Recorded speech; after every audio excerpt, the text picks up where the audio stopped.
Greetings, YouTube, and welcome to episode 115 of the 4,000 question challenge. Woo! Let's hop in. What, in your opinion, is the most misunderstood song lyric? Oh, I know that there's like web pages dedicated to this thing, and the only one I can think of is "Excuse Me While I Go Kiss This Guy," which is from a Jimi Hendrix song, which is actually "Excuse Me While I Kiss This Guy." That's the one I can think of off the top of my head. So it's probably the most famous one in my book. What sequel to a movie would you write? What sequel to a movie? I would write a sequel to The Matrix.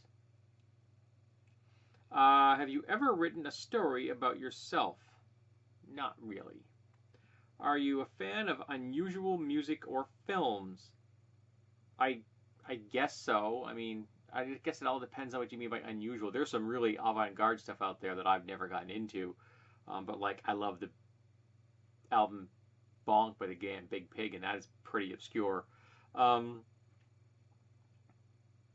far as films are concerned, I mean, I'm not a fan of like Howard the Duck, like my friend Greg.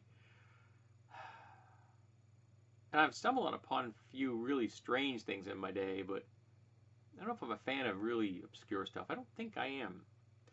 Have you ever invented anything just for fun? I make post-apocalyptic weapons for a hobby, so yes. If you could watch only 1 hour of TV a week, what would you watch? I don't watch television. But I guess Mythbusters? How's that? What singer would you like to sing a duet with? I cannot carry a tune, not if it's got Velcro attached to it. So somebody would have to have a really booming voice that would completely drown me out. Do you read but not buy magazines in the checkout lane? I do not. I look at the covers of magazines because I'm standing there being bored. But no, I don't read magazines, and I can't remember the last time I bought a new magazine. I bought some used magazines, old stuff over the years. Not that long ago. I think I bought some Popular Mechanics from the 1950s. But no, I can't remember the last time I bought a magazine, and I don't read them in the checkout line. I don't think I really have. Like, even when I bought magazines. What was your most creative act thus far? Like I said, I build post-apocalyptic weapons for a hobby, so that some of those might be considered pretty creative. I'm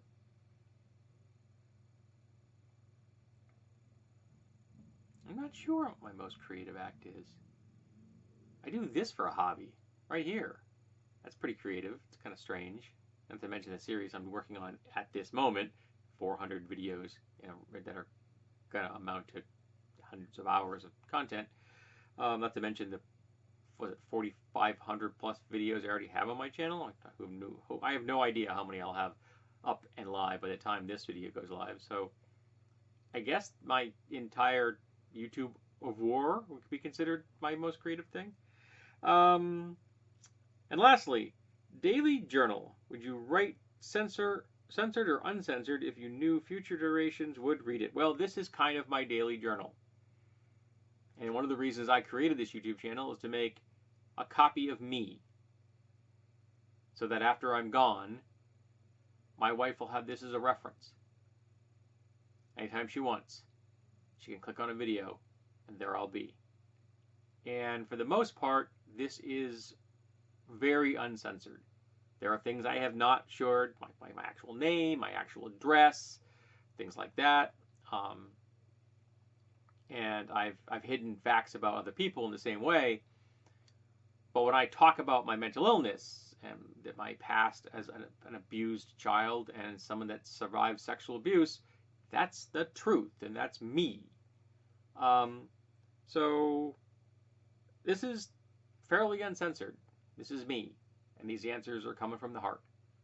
And while you'll never get all of me, I don't think we ever get all of anybody. So that's not all that unusual.